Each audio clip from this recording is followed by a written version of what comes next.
성도님들 반갑습니다. 우리 2024년도 7월 10일 수요 성경 공부를 시작하도록 하겠습니다. 잠시 기도하시고 계속해서 지난주에 이어서 23과 증인의 삶 우리 마지막 부분 함께 성경 공부 진행하도록 하겠습니다. 기도하겠습니다. 살아계신 아버지 하나님 감사합니다. 또 지난 사흘간도 하나님께서 우리를 눈동자처럼 지켜 보호해 주시고 또 특별히 우리 미국 땅에서 우리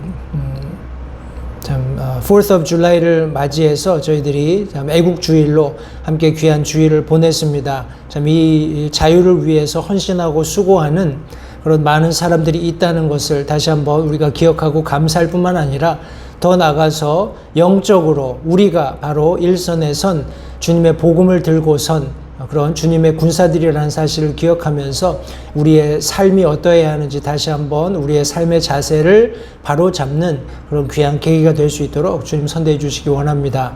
오늘도 계속해서 증인의 삶을 함께 나누기 원합니다. 하나님께서 우리에게 명령하신 복음 전하는 사역, 영혼 구령하는 구령자의 삶이 얼마나 아름답고 귀중한지 우리가 다시 한번 말씀을 통해서 좀 확인하기 원하는데 성령 하나님께서 함께 하셔서 예수님께서 친히 자신을 비우시고 종의 형상을 입으셔서 이 땅까지 오셔야 했던 그 분명한 하나님의 참 증인으로서의 그런 삶을 사셨던 것처럼 우리도 동일하게 그런 삶 살 수 있게 주님께서 말씀을 통해서 도전하시고 격려하시기 원합니다. 나누는 말씀들을 주님께서 복되게 하시고 또 우리의 삶에 좀 적극적이고 또 긍정적인 변화들을 가져다 주시는 귀하신 은혜가 있기를 다시 한번 간절히 바라옵고 예수님 이름으로 기도했습니다.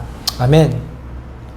지난주에는 저희 교회에서 가족 수양회가 있었습니다. 수요일부터 토요일까지 수양회가 있었기 때문에 저희가 부득이 성경 공부를 진행하지 못했습니다. 오늘은 계속해서 오늘 마지막 부분입니다. 구령하는 증인이 되기 위한 4가지 단계들 해서 저희가 지난 시간에 두 단계를 함께 살펴보았습니다.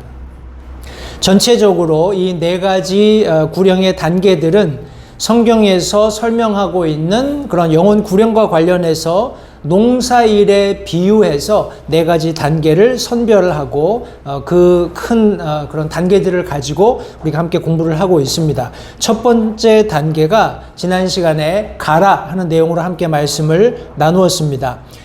여러 차례 말씀드립니다만 시편 126편 5절 6절 두 절의 말씀은 계속해서 인용되고 있고 특별히 영혼 구령과 관련되어서 매우 중요한 그런 원리를 가지고 있는 말씀이기 때문에 성도님들 잘 묵상하시고 필요하시면 암송해 두시는 것도 매우 유익하시리라고 생각을 합니다. 제가 먼저 이 두 절 말씀을 읽겠습니다. 오늘도 여러 차례 인용이 되겠습니다만 시편 126편 우리 5절 6절 두 절 말씀해 보시면 눈물을 흘리며 씨를 뿌리는 자들은 기쁨으로 거두리로다. 귀중한 씨를 가지고 나가서 우는 자는 반드시 기뻐하며 자기의 곡식단들을 가지고 돌아오리로다. 이렇게 말씀하고 있습니다. 여기 첫 번째 단계에서 가라는 그런 동일한 명령의 말씀이 시편 126편 6절에도 있었고 또 마가복음 사도행전 이런 말씀들에 계속 언급하심으로써 실제적으로 모든 하나님께서 원하시는 영혼 구령의 결과를 얻기 위해서는 가장 먼저 가는 우리가 실천하는 그런 모습이 필요하다는 것을 지난 시간에 함께 나누었습니다. 구체적으로 교회에서 우리 전도하러 나갈 때 어떤 방문을 하게 되지요. 이 방문에는 크게 2가지로 나누어서 생각해 볼 수 있다고 말씀드렸습니다. 하나는 불특정 다수, 또 다른 하나는 특정 소수 이렇게 말씀을 드렸어요. 가령 우리가 가가호호 어떤 지역의 맵을 가지고 나가서 지도를 가지고 가서 지역을 전도한다고 했을 때 그 지역에 살고 있는 불특정 다수의 사람들을 방문하는 겁니다. 그런데 그런 과정을 통해서 복음에 관심이 있는 사람들을 우리가 알게 되었을 때 그 사람들의 명단을 적고 또 그 사람들을 다시 재방문하는 그런 과정들은 특정한 소수가 될 수 있습니다. 해서 이런 방문의 기회를 지혜롭게 잘 활용해서 우리가 갈 때 향방 없는 마치 운동선수가 향방 없이 다름질하는 것이 아니라 분명한 목표를 가지고 다름질하는 것처럼 우리가 가라는 명령에 따라서 순종할 때 우리도 지혜를 발휘해서 그런 실제적으로 우리가 좀 더 효과적으로 방문할 수 있는 목록들을 가지고 나가는 것이 필요하다 하는 내용들을 지난 시간에 함께 살펴보았습니다. 두 번째 단계는 심으라입니다.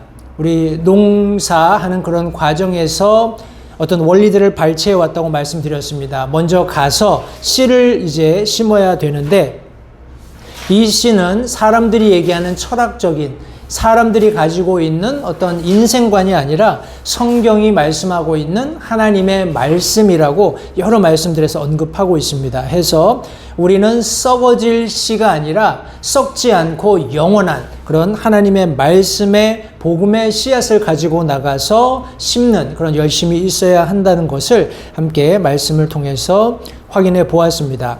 그래서 여러 이 복음을 심는 이런 뿌리는 과정에서 우리 로마서의 길을 한번 참고해 보시라 하고 제가 여기 교재에 있는 네 구절을 말씀을 드렸습니다.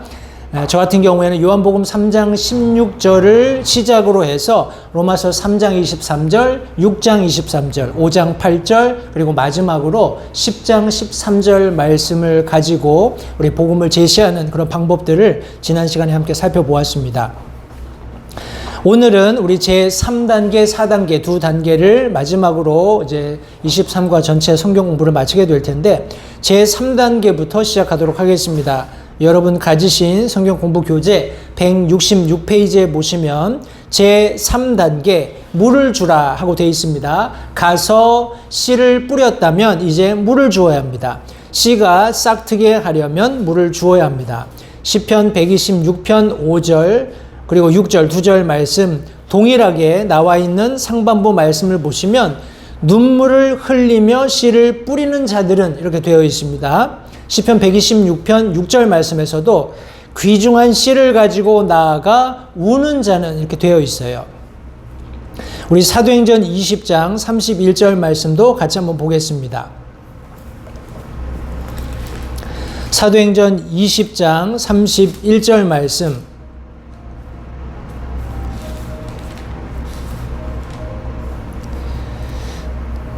말씀해 보시면 그러므로 깨어서 내가 3년 동안 밤낮 쉬지 않고 눈물로 각 사람을 훈계하던 것을 기억하라. 성경이 말씀하고 있습니다.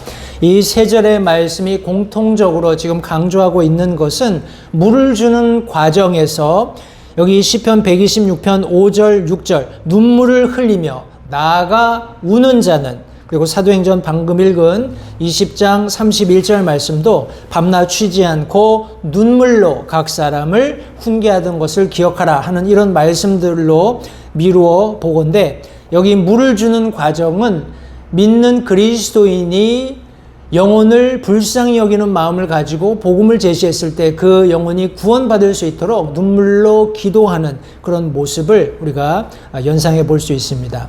이러한 말씀들은 기도의 필요성에 대해 언급해 주고 있습니다. 당신이 어떤 사람의 마음에 씨를 뿌렸다면 당신은 그들이 구원받을 때까지 간절하고 뜨겁게 기도해야 합니다. 혼을 구령하는 그리스도인의 특성 중 하나는 잃어버린 자들을 불쌍히 여기고 그로 인해 마음 아파하는 것입니다. 그들은 구원받지 못한 사랑하는 사람 때문에 많은 눈물을 흘리기도 합니다. 이렇게 성경에 기록하고 있습니다. 성도님들, 우리가 믿는 그리스도인으로서 구원받는 것 굉장히 놀랍고 큰 은혜이며 특권입니다. 감격스럽고 그 어디에도 비할 수 없는 큰 기쁨인 것을 잘 알고 있지요. 그러나 우리가 함께 지금 살펴보고 있는 증인의 삶에서 잃어버린 영혼들에게 복음을 전하는 복음 전도자의 삶이야말로 구원받은 그리스도인이 구원받은 이후에 누릴 수 있는 가장 큰 기쁨을 가져다 준다는 사실을 우리에게 지금 잘 설명해 주고 있습니다. 때문에 우리가 하나님의 명령에 순종해서 가서 복음의 씨를 뿌렸다면 그 복음을 접한 사람이 구원받을 수 있도록 우리가 간절히 기도해야 한다는 것을 잊지 마시기 바랍니다. 우리가 추후에 더 살펴보겠습니다만 우리가 단번에 복음 전한다고 모든 사람이 다 구원받으면 정말 좋을 겁니다. 그런데 그렇게 되지 않는 경우들이 더 많습니다. 복음을 거절한다든지 어떤 말씀에 대해서 거부 반응을 보인다든지 혹은 주변에 믿는 사람 때문에 복음을 전하는 상황 자체를 이렇게 달갑게 받아들이지 않는 그런 경우들도 종종 있습니다. 그 상황이 어찌 되었든지 간에 끝까지 우리가 복음 전하는 그 대상, 우리가 사랑하는 그 혼이 구원받고 거듭날 수 있도록 우리가 그 대상을 위해서 눈물로 기도하는 이런 과정이 바로 성경이 말씀하고 있는 물을 주는 농부가 자기가 뿌린 씨가 잘 자라게끔 물을 주는 그런 데에 지금 비유를 하고 있다는 것을 다시 한번 기억하시면 좋겠습니다. 우리 마지막 단계는 수확하는 단계입니다. 그리스도인이 구원받고 나서 두 번째 가지게 되는 큰 기쁨은 귀중한 혼을 그리스도께로 인도하는 기쁨, 다시 말해서 영적인 산파가 되어 새로운 탄생의 기적을 목격하는 기쁨입니다. 하나님께서는 당신에게 수확을 약속하셨습니다. 이 약속의 말씀도 동일하게 우리 시편 126편 5절 6절 하반부에서 찾아볼 수 있습니다. 앞서 우리가 인용했던 우리 5절 6절 시편 126편의 말씀을 보면 상반부에는 어떤 노력이 필요한지 어떤 과정이 필요한지를 설명하고 있고 마지막 부분에는 그 결과가 무엇이 될 것인지를 잘 설명하고 있습니다. 우리 5절 6절 다시 한번 보겠습니다. 눈물을 흘리며 씨를 뿌리는 자들은, 여기 씨 뿌리는 자들에 대해서 이들이 간절한 마음으로 눈물까지 흘리는 그런 열심을 가지고 씨를 뿌리게 되면 결과가 무엇이냐 하면 기쁨으로 거두게 된다는 겁니다. 6절 말씀에서 귀중한 씨를 가지고 나가서 우는 자는, 이 농부가 눈물을 흘리면서 그냥 아무 씨나 뿌리는 것이 아니라 귀중한 씨, 하나님의 살아있고 영원한 보배로운 진리의 구원의 말씀을 가지고 나가서 울며 간절함을 가지고 혼을 사랑하는 긍휼히 여기는 마음을 가지고 복음을 전하게 되면 여기 6절 하반절을 말씀해 보시면 반드시 기뻐하며 자기의 곡식단들을 가지고 돌아오겠다라고 약속해 주고 계시는 것입니다. 당신은 스스로 수확을 하는 농작물을 본 적이 있습니까? 교재가 질문합니다. 아마 없을 것입니다. 그런 시스템이 있다면 정말 좋을 거예요. 우리 종종 TV 프로그램에서도 잘 이렇게 기계화되어 있는 농업 그런 어떤 시스템을 우리가 간혹 목격합니다. 뭐 자동으로 물을 준다든지 아니면 이 차양막이라고 하죠. 이 그늘을 만들어주고 또 해를 들게 하고 하는 것을 자동화 시스템으로 만들어 놓은 것들, 우리가 여러 다양한 그런 농업의 전체적인 프로세스 중에서 일부가 자동화되어 있는 그런 모습들을 보게 됩니다. 그러나 스스로 수확을 하는 농작물은 절대 존재하지 않습니다. 다시 말하면 스스로 수확을 거둬들이는 농작물이 없다라는 거예요. 따라서 수확을 위해서는 어떤 수고 그리고 절차가 필요하다는 것을 성도님들 우리가 알아야 합니다. 그렇다면 우리가 농사에서 이런 과정이 있다라는 것을 알았는데 그러면 어떻게 우리가 수확할 수 있을까요? 조금 실제적인 부분을 함께 살펴보도록 하겠습니다. 먼저 우리 몇 가지 한 5가지 정도 거기 팁이 나와 있습니다. 먼저 A번을 보시면 계획하십시오 했습니다. 너무나 많은 그리스도인이 아무런 기대도 하지 않고 하는 단순한 증거 때문에 열매를 거두어들이지 못한다는 것은 충격적인 일입니다. 믿음으로 행하십시오. 말씀에 계신 하나님을 붙잡고 열매를 수확하는 일을 기대하십시오 하고 교재가 설명하고 있습니다. 저도 여기 지금 저희 교회가 위치해 있는 곳이 센트럴 지역입니다. 센트럴 지역이다 보니까 한인들이 접근하기가 굉장히 어려운 그런 지역적인, 위치적인 그런 좀 부담을 안고 있습니다. 그럼에도 불구하고 하나님께서 이제 병원 전도를 할 수 있는 문을 열어주셨어요. 그래서 이런저런 병원을 방문하면서 감사하게도 여러 우리 여기 가가호호 방문하게 되면 이쪽에는 주로 우리 히스패닉 계열이나 흑인 사람들이 많이 살고 있기 때문에 한인들을 만나는 것이 굉장히 어렵습니다. 그런데 병원을 방문하게 되었을 때는 이제 한인 병동이 따로 있는 그런 병원들이 있기 때문에 가면 거의 어떤 경우에는 100% 한인 분들만 계신 그런 상황에서 우리가 체프를 진행하는 그런 상황들도 있습니다. 물론 모든 병원들이 그런 것은 아닙니다. 그러나 감사하게도 말씀을 준비하고 체프를 잘 준비해서 가서 복음을 전했을 때 거기서 놀랍게 어르신들이 말씀을 듣고 전해진 말씀에 따라서 자신의 죄인됨을 뉘우치고 예수 그리스도를 개인의 구주로 영접함으로써 구원받는 놀라운 역사가 일어난다는 것은 참으로 하나님께 감사드리는 일이 아닐 수 없습니다. 여기 지금 계획하라고 했습니다.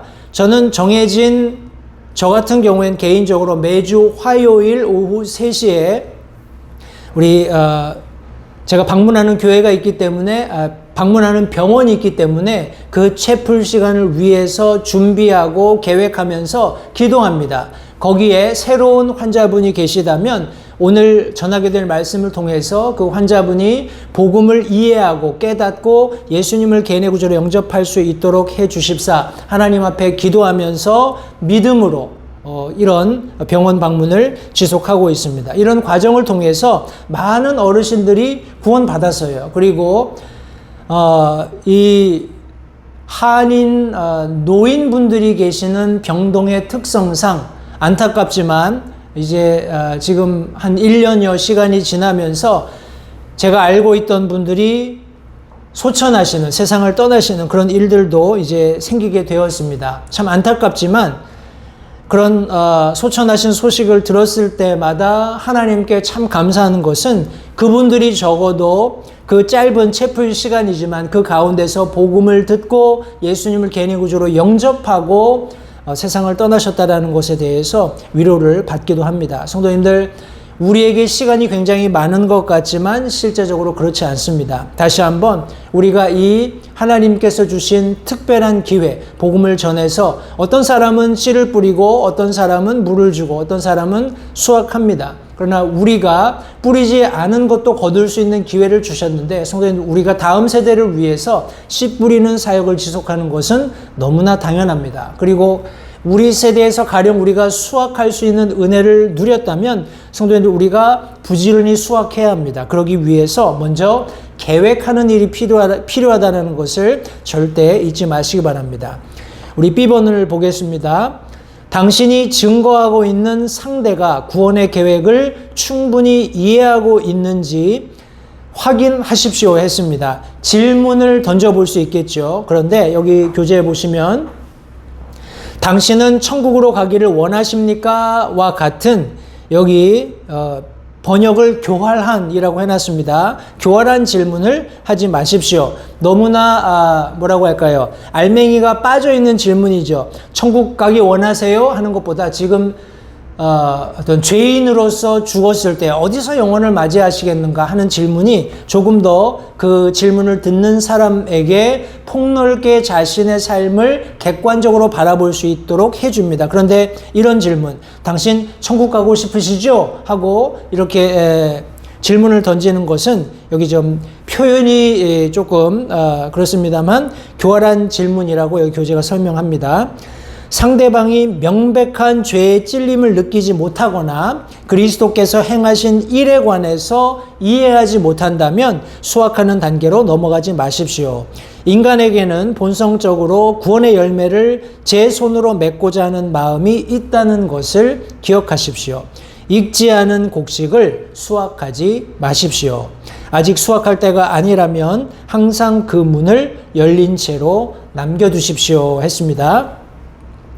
저도 예컨대 이런 병원에 방문해서 우리 환자분들, 연세 많으신 어르신들에게 복음을 전할 때 참 이분들이 전해진 말씀을 단번에 이해하고 그것을 예수님을 받아들이는 일이 있었으면 정말 좋겠다라는 그런 생각을 가지고 말씀을 부지런히 전합니다. 그런데 모두 제 마음처럼 그렇게 쉽게 예수님을 영접하는 것은 아니에요.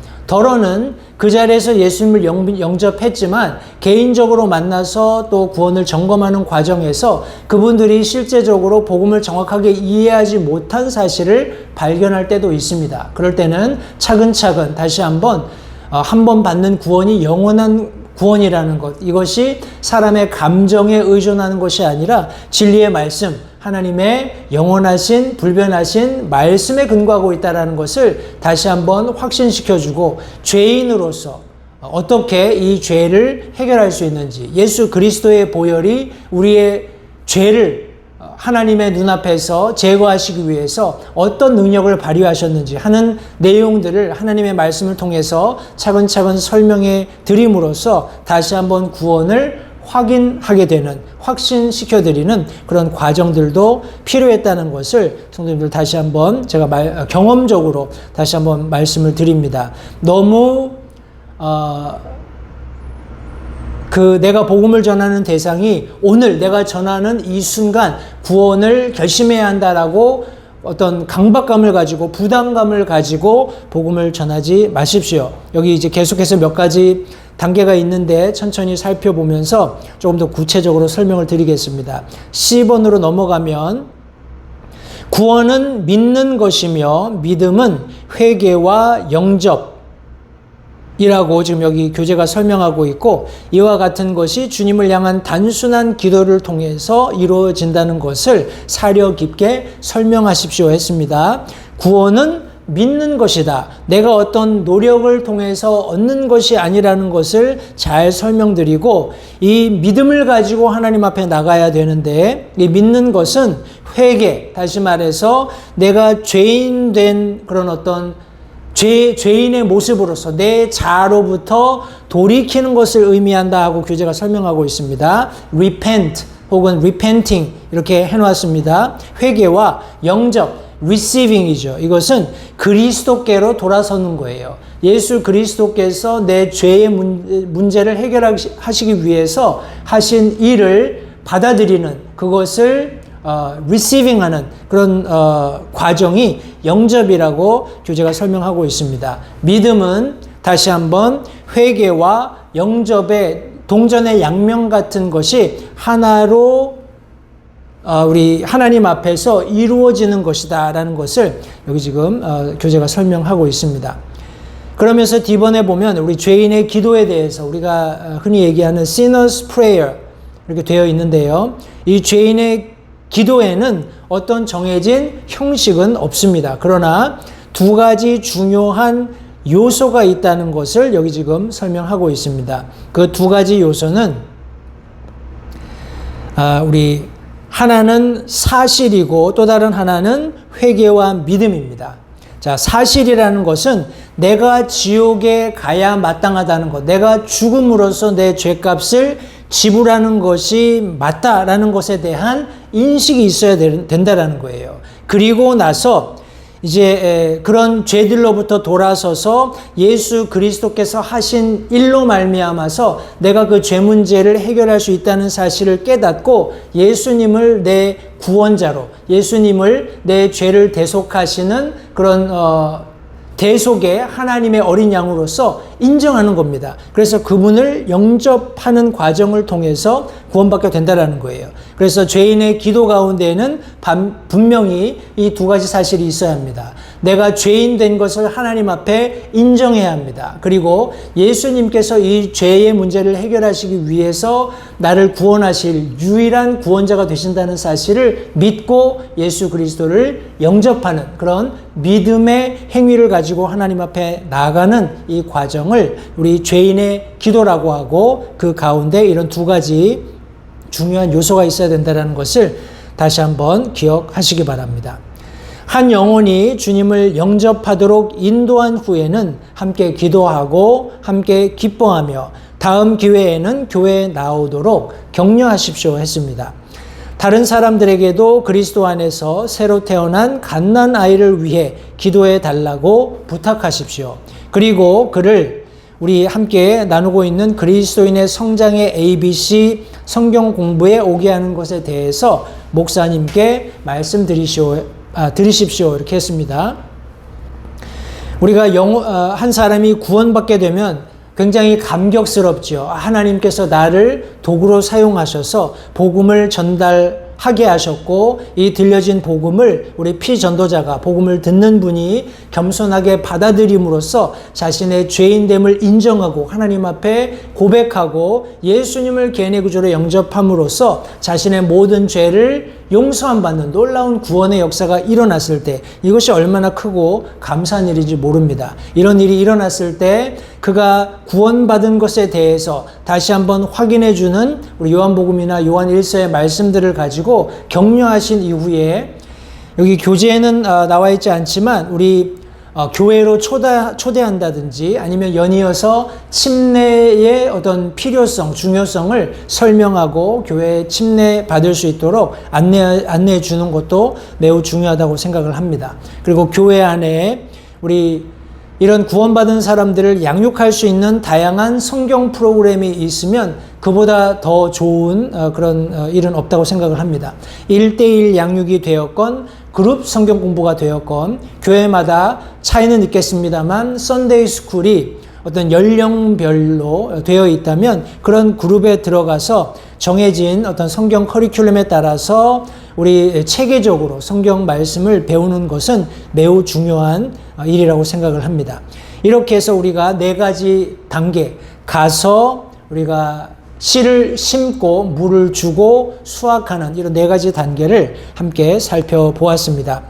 우리 과제가 4가지 있습니다. 이 과제는 굉장히 좀 실천적인 부분이 많이 강조되어 있는 것인데, 첫 번째는 내가 다른 사람을 초대할 수 있도록 교회가 제공하는 기회가 무엇인지를 확인하는 것입니다. 물론 우리 규칙적으로는 매주 토요일 오전 10시에 우리 토요 전도가 있습니다. 이것은 항시 교회에서 특별한 일이 없는 이상 매주 토요일 오전 10시 함께 모여서 지역에 전도를 나갑니다. 그 이외에 다른 사람을 초대할 수 있는 교회에서 제공하는 기회, 예를 들어서 교회에 다양한 우리 이벤트들이 있습니다. 여러 가지 행사들이 있어요. 이런 행사들을 잘 활용하셔서 주변에 전도하기 원하시는 분들을 초대할 수 있습니다. 이런 과정들을 통해서 우리가 얼마든지 교회에서 잘 준비된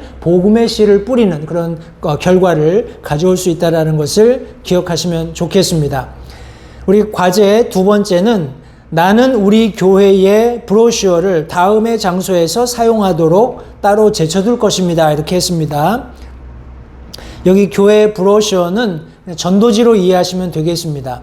교회마다 다른 포맷으로 다른 내용들을 가지고 지역에 전도할 수 있도록 전도지를 만듭니다. 그러나 우리가 앞서 살펴보았던 것처럼 교회에 반드시 교회명 그리고 교회에 컨택할 수 있는 그런 전화번호라든지 주소가 반드시 기재되어 있어야 한다는 것을 기억하시고, 이런 전도지를 내 사업장이라든지 아니면 내가 자주 가는 마켓 아니면 단골 식당, 여러 다양한 장소들이 있겠죠. 그런 곳에 꾸준히 비치해서 사람들에게 교회를 알리는, 또 사람들이 복음을 접할 수 있는 기회를 제공하는 그런 방법으로 활용하시면 좋겠습니다. 그리고 나는 다음에 복음 전도지를 씨앗을 뿌리는 도구로 확보할 것입니다. 이렇게 얘기했습니다. 우리 전도지 이외에도, 교회에서 준비한 전도지 이외에도 제가 말씀 시간에도 한번 인용을 했습니다만 척 퍼블리케이션이라든지 이런 전도지를 전문으로 제작하는 그런 단체들에서 아주 사람들에게 실제적인 그런 복음이 뭐라고 하나요? 우리 로마서 3장 23절, 6장 23절, 5장 8절, 10장 13절 이런 말씀이 아니어도 여러 가지 다양한 주제들을 가지고 사람들에게 자신의 죄인됨을 한번 생각해 볼 수 있는, 영혼을 생각해 볼 수 있는 그런 여지들을 주는 그런 생각의 문들을 열어주는 그런 다양한 전도지들이 실제적으로 존재합니다. 때문에 이런 전도지들을 구입하거나 아니면 교회에서 구입한 그런 팜플렛들을 잘 활용해서 전도에 활용하셔도 좋겠고, 또 저희 교회 같은 경우에는 앞서 설명드린 대로 여러 교회 행사들이나 이벤트가 있을 때마다 이제 VBS가 다가옵니다. 여름 성경학교가 다가오는데 그런 이벤트 하는 그런 과정 속에서 팜플렛을 만들어서 이런 것들도 우리가 전도하는 데 활용할 수 있기 때문에 이런 다양한 교회에서 제작하는 또 성도님들이 개인적으로 관심이 있어서 가지고 있거나 또 구매하기 원하시는 그런 어떤 전도 용품들이 있다면 전도지나 아니면 팜플렛들이 있다면 그런 것들을 잘 활용해서 궁극적으로 복음의 씨를 뿌리는 그런 도구로서 잘 지혜롭게 활용하시면 좋겠습니다. 세 번째 과제는 앞으로 당신이 4주 동안 구원을 위해 기도하고 증거할 기회를 만들어야 할 사람을 기록하십시오 했습니다. 교재에서는 뭐 두세 사람을 적어보시라 이렇게 이야기했는데 한 사람이 될 수도 있고 더 많은 사람이 될 수도 있습니다. 이런 우리 과제 앞에 섰을 때 잠시 기도하시면 좋겠어요. 여기도 괄호 안에 작성하기 전에 시간을 갖고 기도하십시오 했습니다. 기도하는 과정 가운데 성령 하나님께서 내 마음속에 떠오르게 하시는 사람들이 있을 수 있습니다. 그 사람들의 이름을 기록하고 그 사람들에게 어떻게 내가 복음을 전할 것인가, 어떻게 내가 복음의 씨를 뿌릴 것인가, 어떻게 내가 그들을 교회로 초청할 것인가 진지하게 고민하면서 하나님께 지혜를 구하면 하나님께서 분명히 그런 기회를 마련해 주신다는 것을 성도님들 기억하시고 또 그런 경험을 실제적으로 해 보실 수 있으면 좋겠습니다. 그리고 과제 네 번째 마지막은 한 장의 종이를 준비하여 누군가에게 그리스도를 증거할 때 사용할 수 있도록 그리스도께서 당신에게 해 주신 일들을 간증할 수 있도록 간단하게 써 보십시오 했습니다. 이런 종이에 어떤 구원 간증을 적는 그런 과정은 전체 내용을 일목요연하게 볼 수 있도록 그리고 조리 있게 시간 안에 적절하게 배분해서 시간을 활용할 수 있도록 도와주기 때문에 여러 모양으로 도움이 됩니다. 특별히 구원 간증을 크게 세 부분으로 여기 지금 나눠 놓았는데 첫 번째, 구원받기 전에 나의 삶, 그리고 구원을 받게 된 과정과 내가 했던 행동, 그리고 구원받고 난 이후에 나의 삶, 이렇게 구원받는 시점을 기준으로 해서 구원받기 전과 구원받은 후의 삶이 어떻게 변화가 되었는지를 설명해 주는 그런 전체 내용으로 구성하시면 되겠습니다. 그리고 여기 마지막에 박스 안에 보시면 저는 그리스도께로 다른 사람들을 구령하는 삶을 살아야 한다는 성경의 가르침을 받아들입니다. 저는 이제부터 성경을 공부하고 암송하며 잃어버린 자들을 위해 기도하고 교회를 통해 제공되는 훈련과 방문의 기회에 참여함으로써 저 자신을 포함한 저의 삶을 그리스도인의 본분인 구령에 헌신합니다 하고 서명하고 날짜까지 적게 되어 있습니다. 이런 우리가 좀 뭐라고 할까요? 좀 극한의 상황에 성도님들을 몰아넣고 싶지는 않지만 이런 결연한 의지가 있어야 한다는 것에는 저도 목회자로서 전적으로 동의합니다. 성도님들, 우리가 구원받았다면 영혼들에게 복음을 전해야 하는 것은 너무나 마땅한 일입니다. 우리가 머리로는 그걸 다 알고 있어요. 또 그것을 다 동의합니다. 그런데 실제적으로 실천하는 부분에 있어서는 이런 성문화되어 있는, 실제적으로 내 날인이 되어 있는, 언제 내가 이런 결심을 했는가라는 것을 가시적으로 보여줄 수 있는 이런 성경 교재가 보여주고 있는 이런 과정이 있다면 조금 더 내가 결심을 굳힐 수 있는 그런 어떤 동기가 되지 않을까 하는 생각도 해봅니다. 그러나 제가 굳이 성도님들께 교재에 있는 이 내용을 카피하셔서 사인하고 날짜를 적어서 제출하십시오, 이렇게까지는 하지 않겠습니다. 그러나 다시 한번 하나님께서 내게 이런 구원의 놀라운 은혜를 허락하셨다면 내가 알고 있는 누군가에게도 내가 경험했던 이런 놀라운 구원의 감격이 전달되는 것이 맞습니다. 그러기 위해서 하나님께서 나를 사용하기 원하시고 나를 격려하고 계시다라는 것을 다시 한번 기억하시기 바랍니다. 그리고 기도하는 과정 가운데 성도님들, 내가 누구에게 올해 복음을 전할 것인가, 내가 누구에게 이 복음의 씨를 뿌릴 것인가 하는 그런 부담을 가지고, 이건 거룩한 부담이죠. 영적으로 하나님 앞에서 받으실 만한 그런 부담입니다. 이런 부담을 가지고 기도하시는 과정 가운데 한 두세 사람 정도 성도님들 그 이름을 하나님께서 마음에 품게 하시거든 기도하면서 그분들에게 복음을 전할 수 있도록 증인의 삶을 살도록 훈련해 보시는 것이 유익하겠다는 생각을 해봅니다.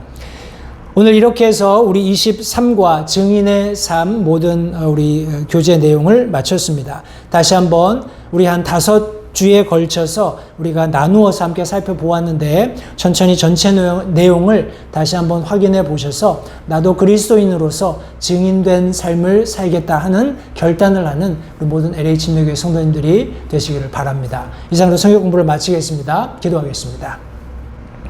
살아계신 아버지 하나님 감사합니다. 다시 한번 하나님께서 그 높고 높은 하늘의 왕좌를 떠나셔서 낮고 낮은 이곳에 인간의 몸을 입고 죄인으로 이 땅에 오셔서 모든 죄인들의 죄를 대속하시기 위해서 십자가에 피 흘려 돌아가신 그 구원의 은혜를 이 시간 다시 한번 감사를 드립니다.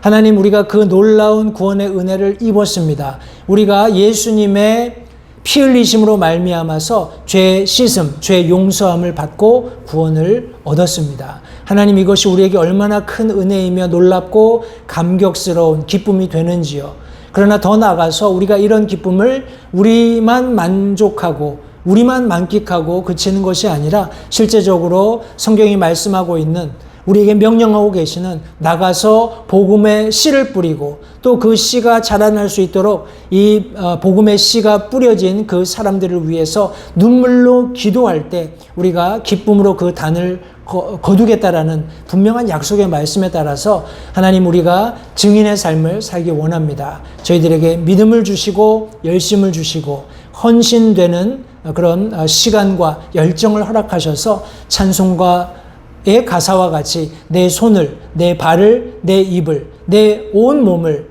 주님의 영광을 위해서 사용해 주시는 그런 귀한 은혜를 우리가 모두 누릴 수 있도록 주님 도와주시기 원합니다. 다시 한번 귀한 성경 공부 함께 나눌 수 있는 시간 감사드리고, 이제 남은 한 주간도 주님께서 우리 사랑하는 성도들 어느 곳에 계시든지 안보하셨다가 복된 주일 함께 모여 하나님 앞에 영과 진리로 예배드릴 수 있도록 도와주시기를 다시 한번 간절히 바라옵고 예수님 이름으로 감사드리며 기도했습니다. 아멘. 이상으로 성경 공부를 마치겠습니다. 감사합니다.